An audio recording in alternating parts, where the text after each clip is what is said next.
The internet in the UK has been locked down. The whole thing is a real mess and opinions are extremely divided. Are we just becoming China? Is that the plan here? Just mass surveillance on everybody? They're deploying military surveillance AI to watch our every move and decide who the government should bug. Everyone will have a biometric ID attached to them now. Wow. It's all Peter Thiel, who wants to create a police state. People must not be allowed to have independence. Yo, what's good? We're back with another one. It's showtime.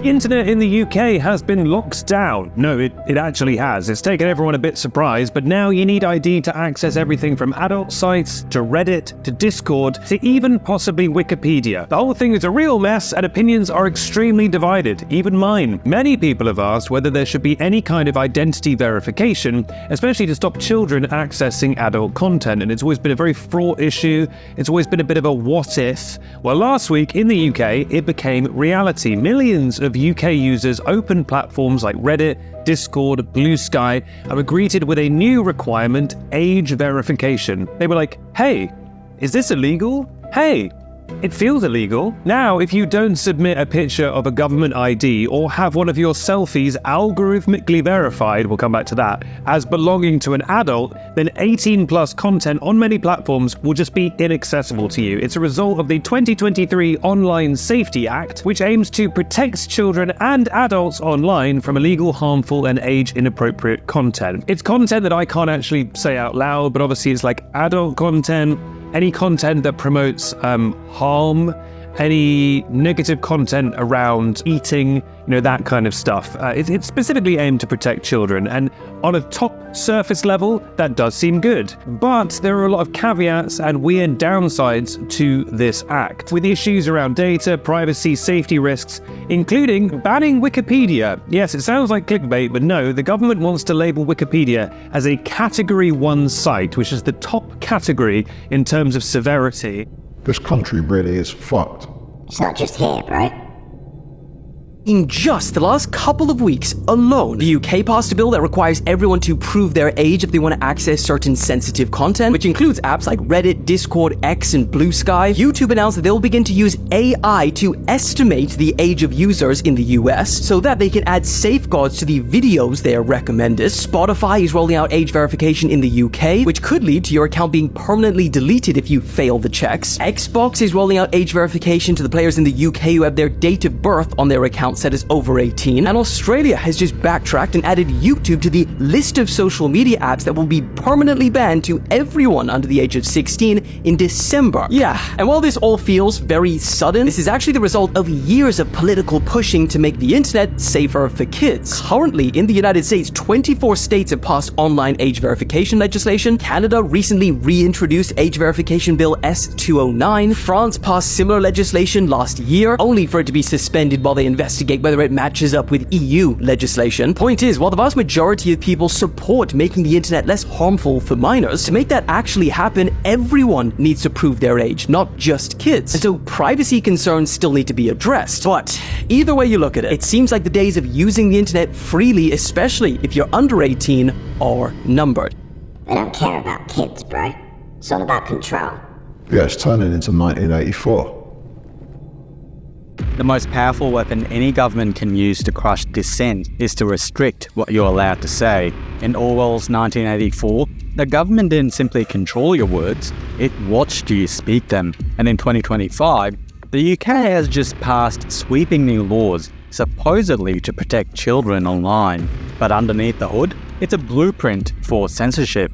A shift from privacy to permission, from open access to surveillance. And to absolutely nobody's surprise, this isn't only happening in the UK.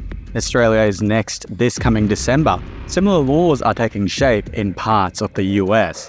And if you think this won't reach your country, you haven't been paying attention. The premise of this law is rather dystopian, because the Online Safety Act doesn't only enforce age checks, it hands extraordinary power to Ofcom, a body that, until now, mostly dealt with broadcast standards and telecoms. It can demand changes to how platforms operate, force sites to remove or restrict access to content, and even order ISPs to block websites entirely with court approval. The real danger isn't simply in the enforcement, it's in the discretion. While the government says this is about protecting children, the Act gives Ofcom the authority to decide what counts as harmful, how platforms must deal with it, and how strictly they have to apply age gates. See where this is going? On top of defining what is in fact harmful, the Secretary of State can direct Ofcom to revise its codes of practice at any time in the name of public policy or national security, and platforms are legally obliged to follow.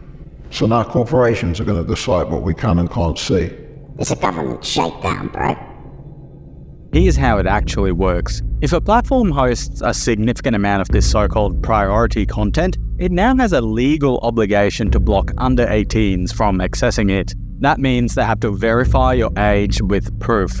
And the law doesn't only apply to sites. It applies to social platforms like Reddit and X, which now asks UK users to upload a passport or a live selfie through third-party firms before viewing certain content. If a site doesn't comply, it faces fines of up to £18 million or 10% of its global revenue. In some cases, Ofcom, the UK's media regulator, can even order the entire site to be blocked. So now, a growing number of sites are responding in one of two ways. Either they start forcing users to verify their identity using face scans or ID uploads, or they can block UK users entirely to avoid the legal and financial risk. This brings me to privacy. These age checks aren't handled by the platforms themselves. They're outsourced to verification companies like Yoti, KWS, and Persona, private firms you've probably never heard of. These companies collect, process, and verify sensitive data. They say they delete it after a few days, but you don't get to choose your provider, and you don't really know where your data goes. 10% of their global revenue is fucking insane. We're just going to over-censor because of the risk of getting a fine. Told you, bro. It's a shakedown. What is deemed legal or not is effectively being handed to the tech companies, because it's not retail staff. It's not retail staff. It's not retail staff who make a determination about who to arrest and who not to. It is the police who do that, and then it's the judiciary who then make a call on it. And I will say this too, as someone who's run a business, right? If you create a perverse incentive, which is what this bill does, look at the penalties, 10% of global revenues. These are global platforms of which the UK is an infinitesimal proportion of their revenue. Look at the penalty for management, potential jail time. If you create those perverse incentives, what are they going to do? They're going to be over-censorious. They're going to be overzealous. Why? Because that is the rational thing to do. Anyone who is not... It isn't Elon Musk himself who makes these decisions. It is AI algorithms.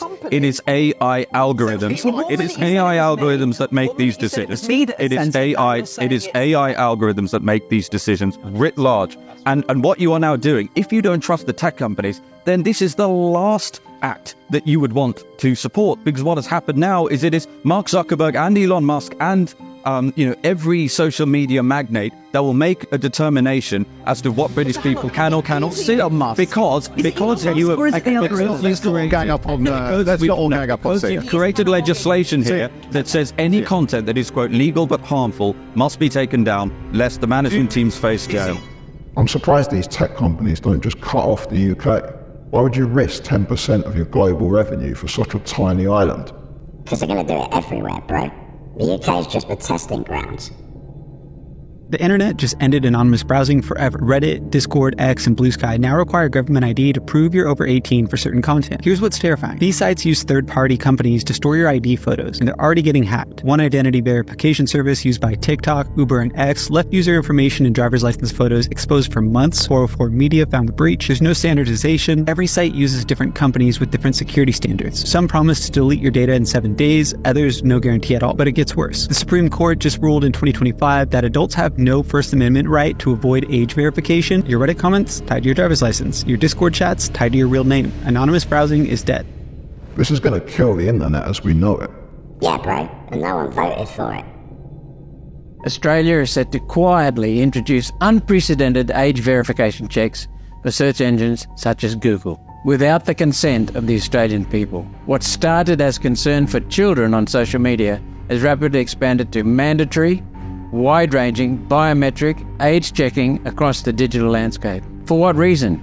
Safety?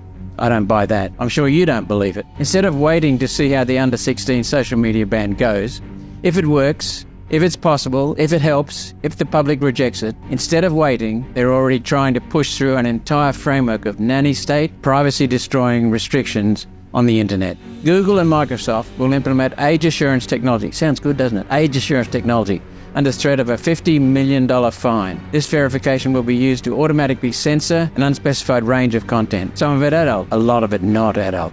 There's no provision to prevent this default age-centered censorship extending to so-called misinformation and disinformation. They could hide anything from the search results. Did you vote for that? Enough is enough. We need to have a talk about digital overreach and the misuse of child safety as a means to control access to the digital world. If people knew the extent of this, surely they wouldn't vote for it. They're saying anyone against it's a nonce, bro.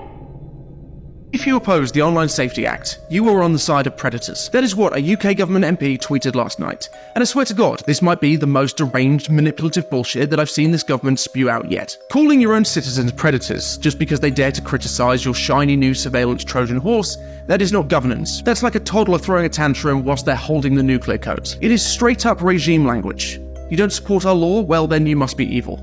You question us? Well, clearly you want to see children harmed. According to this guy, that makes me a sympathizer now because I don't want to scan my face every time I want to look at Wikipedia. It is a cheap, cynical move. Wrap a bad law in, but think of the children, and anyone who disagrees can be branded a monster.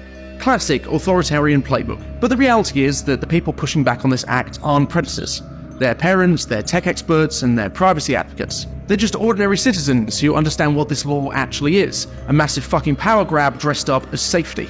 This law gives the state and unaccountable third parties access to your data, your face, your emails, and your private encrypted messages. And because the government knows that, their response isn't to address the criticism, it's to smear anyone raising the alarm. Because if they admitted that the act threatens free speech, privacy, and basic civil rights, the whole thing falls apart. So instead, they weaponize shame. If you disagree, you're with the predators. And the dangerous part is, once a government starts branding anyone who disagrees as the problem, the whole thing falls apart. Today it might be support the Online Safety Act or you're with the predators, but tomorrow it might be support the surveillance law or you're with the terrorists. Fuck that, fuck this narrative, and fuck a government that's so drunk on power that it thinks that it can blame anyone who disagrees with any of their laws, a sympathizer, and get away with it. Great, so now if you think for yourself, you're a fucking nonce. That's coming from the UK government, which is basically a nonce factory. They're gonna try and ban VPNs next, bro. Unsurprisingly, the fallout began almost instantly. Wikipedia was one of the major platforms to push back. The Wikimedia Foundation refused to implement age checks, arguing it would violate the anonymity and privacy of its global volunteer editors. Instead of complying, they threatened legal action against Ofcom. Meanwhile, other platforms didn't fight. They just shut the doors. They've made it clear they would rather lose the UK audience entirely than risk multi-million-pound fines or hand over their users' personal data to verification brokers. So what did people do? They did what anyone under a surveillance regime tries first. They looked for the exit, and that exit was a VPN. The day the Online Safety Act took effect, VPN downloads in the UK exploded. What we actually haven't talked about here is this act makes children less safe. The evidence of that is 4 of the top 5 most downloaded apps in the Apple App Store as we speak are VPNs. These are virtual networks that allow children to spoof their location anywhere in the world. The 13 to 16-year-olds, anyone who's encountered a 13 to 16-year-old these days will tell you they will run rings around most baby boomers who draft this legislation. Proton VPN, a privacy-focused provider, saw an 1800% spike in sign-ups and downloads overnight, jumping straight to number 1 on the UK App Store, ahead of TikTok, WhatsApp, and even ChatGPT. Other providers like NordVPN and ExpressVPN also reported 10x surges in UK traffic. By the weekend, half of the top 10 apps on the App Store were VPNs. We obviously knew this was going to happen. Yeah, bro, it's Peter Thiel. You don't want us using VPNs. I could warn you about government overreach and shady corporations all day long, but you want to be mad at like one person. You want like to point your finger at one guy and go like, this is all your fault. Well, Well, luckily there is a guy for that. It's Peter Thiel. I think you would prefer the human race to endure, right? You're hesitating. Yeah, well, Yes? I don't know. I would...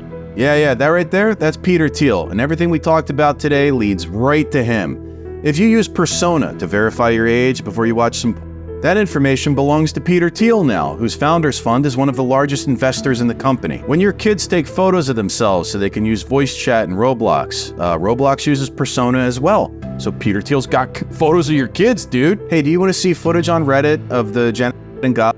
Well, Reddit uses Persona for age verification. So Peter Thiel now knows that you're a little troublemaker, and you're going to be classified as such in his Foundry system, and then the next Waymo you take is going to go off a fucking bridge. I'm just saying, it's all Peter Thiel, who wants to create a police state so that democracy doesn't get in the way of his stupid fucking mission to live forever or whatever. And the only way to get there is to create infrastructure that tracks everybody's movements online so that you can infinitely control them. That's what all of this is about, and you can blame Peter Thiel. He's right, bro. It's all about control. Yeah, his system won't work if everyone's using a VPN. The way the Antichrist would take over the world is you talk about Armageddon nonstop. You talk about existential risk nonstop, and this is what you need to regulate. And this is where, I don't know, in the 17th century, I can imagine a Dr. Strangelove, Edward Teller type person taking over the world. In our world, it's far more likely to be Greta Thunberg. I feel like that Antichrist would maybe be using the tools that you were building, right? Like, wouldn't the Antichrist be like, great, we're not going to have any more technological progress, but I really like what Palantir has done. The irony of history would be that the man publicly worrying about the Antichrist accidentally hastens his or her arrival. There are all these different scenario. I obviously don't think that that's what I'm doing. Is this so preposterous, what I've just told you, as a broad account of the stagnation that the entire world has submitted for 50 years to peace and safetyism? This is 1 Thessalonians 5:3. The slogan of the Antichrist is peace and safety, and we've submitted. What the fuck was Cuz talking about? Yeah, what the fuck was he talking about? He's demonic, bro. We could never win an election on getting certain things because we were in such a small minority. But maybe you could actually unilaterally change the world without having to constantly convince people and beg people and plead with people who are never going to agree with you through a technological means. And this is where I think technology is this incredible alternative to politics. That's tech billionaire and Republican megadonor Peter Thiel. He's basically saying that his political ideology is so unappealing that it'll never win elections. And that's one thing he's right about, because he's railed against women having the right to vote. But he knows that he can use technology as a unilateral alternative to politics, and that should really freak you out. Thiel is one of the co-founders and biggest investors in Palantir, a CIA-funded technology company that has contracts across the government for their data software.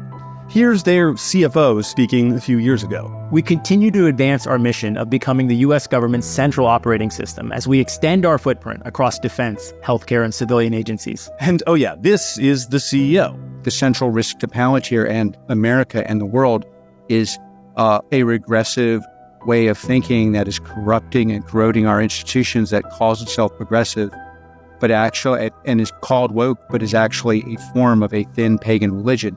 Are these the people you want running the systems you rely on, or worse, the systems that surveil you? Told you, bro. They're all Satanists.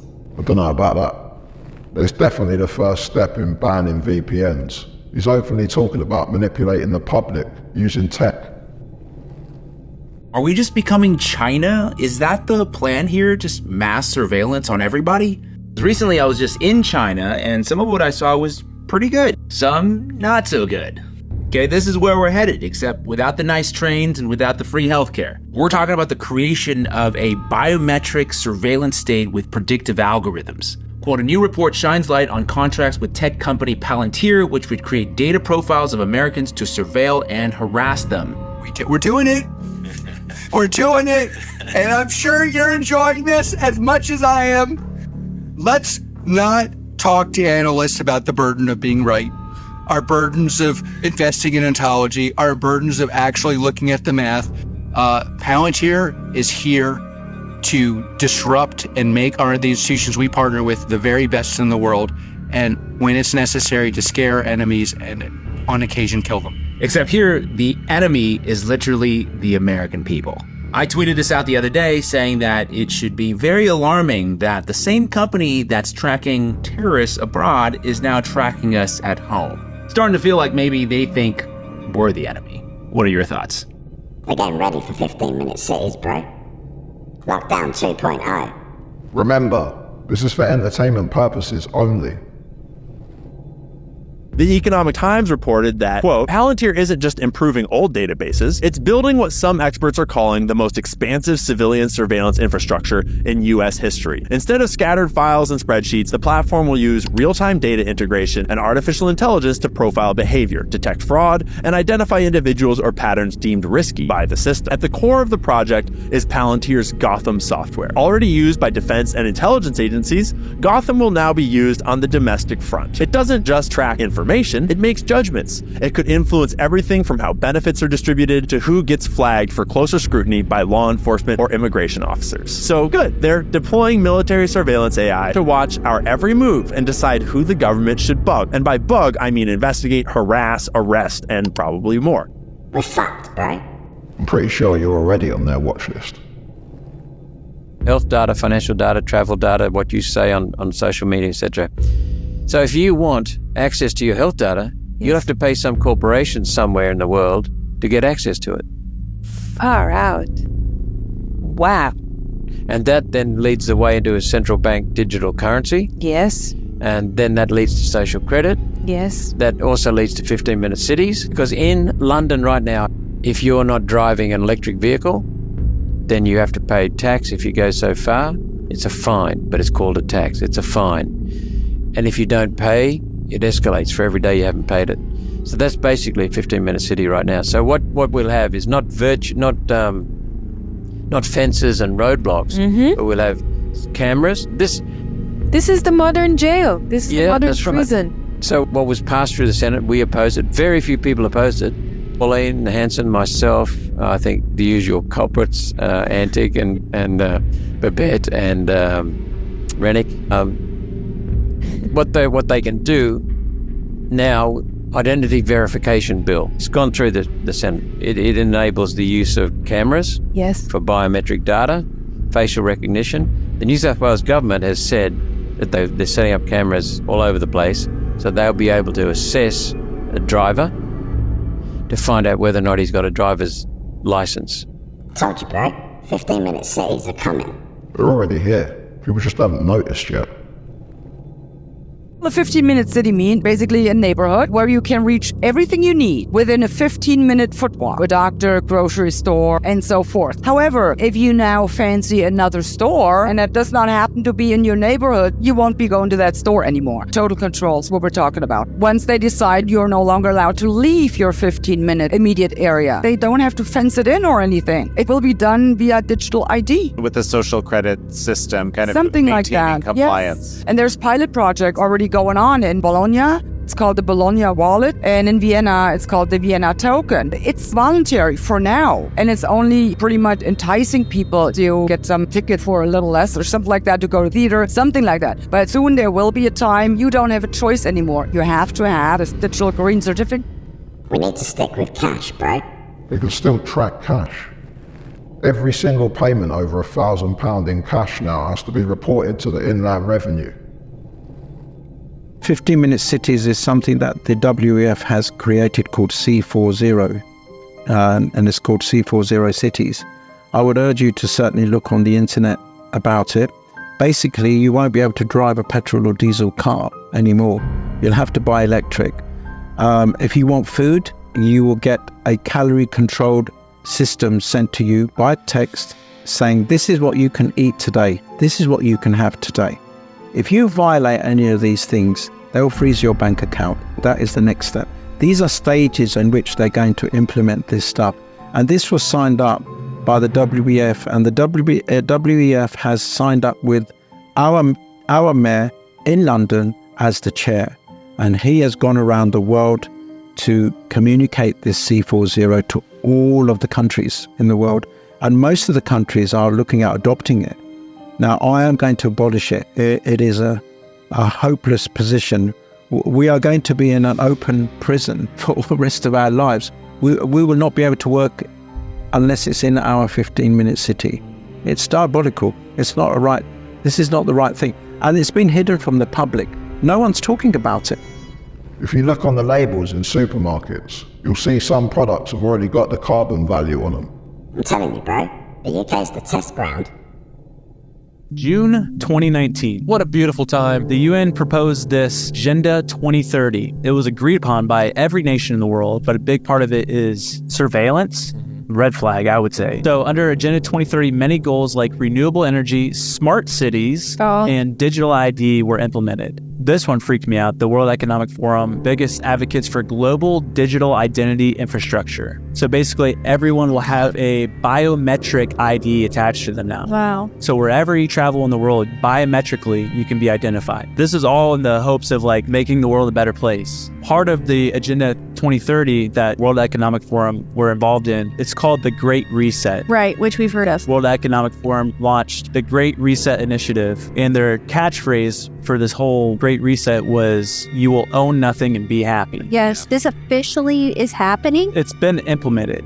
And that's why there's all these natural disasters are being taken over by the government, like this land. So like in Canada, all these places where there's these wildfires, it's like, this isn't a safe place for anyone to live. So now the government owns it, and now you have to move into the city that we're going to make into a smart city. Carolinas as well? Yeah. If they want to test the system and how the public respond to it, there's nowhere better than the UK. You can cut it off easy if it all goes tits up. They've been planning it for years, bro. Agenda 21 is kind of a code name for a master plan originated at the United Nations to change the political and economic system of the world to one of total collectivism. And in order to do that, people must not be allowed to have independence. They must be dependent on the state for everything. Otherwise, they won't be easily controlled by the state.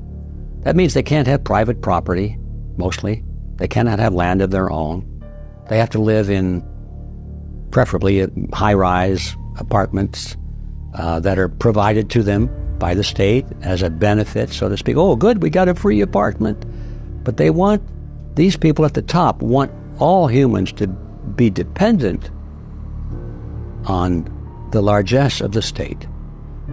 That means that they don't want anybody living out in the boonies. Anybody that's got a couple of acres of land and his own water supply and can grow his own food and that kind of thing, or have some sheep or some chickens, these people are a threat to the collectivist society because they aren't going to go to the politicians and say, please feed me, please clothe me, please give me shelter. They tend to be independent. That's the secret behind Agenda 21. They want people out of the country. They want corporations out there growing all the food and that kind of thing, but they don't want anybody living out there because that way they cannot be controlled. In order to control mankind, we have to get them all into the big cities. We have to rack them up and stack them up, get them dependent on the state for their food, their shelter, their electrical power, their water, everything. That's the dirty secret behind Agenda 21. There's a lot we don't know about Agenda 21, bro. But we'll have to save that for next time. Hold up, Ted, we've got to do a giveaway. Leave a comment for a chance to win in our next episode. Let's do this, bro. Bang, bang! Blah, blah. Pick something from our website and we'll send it straight out. That's terrortedstales.com, bro. Shout out everyone buying the merch. And a big thanks to all our channel members. Join the Discord, bro. It's free. And as always, thanks for watching. Remember to like, comment and subscribe. And we'll see you in the next one.